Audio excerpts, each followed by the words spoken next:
నా పేరు ఓవి Prasad, employees union జిల్లా అధ్యక్షుడిని.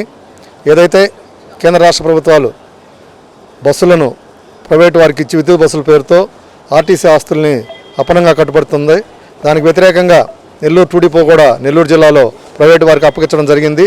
దాంట్లో భాగంగానే గత 99 రోజులుగా నెల్లూరు 2 డిపో ఎదుట ఉద్యమం జరుగుతూ ఉంది.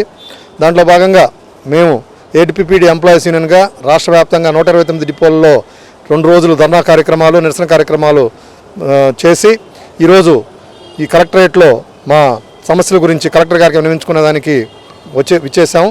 కలెక్టర్ గారు స్పందించి మా సమస్యలు తీర్చేదానికి ప్రయత్నిస్తానని హామీ ఇచ్చారు.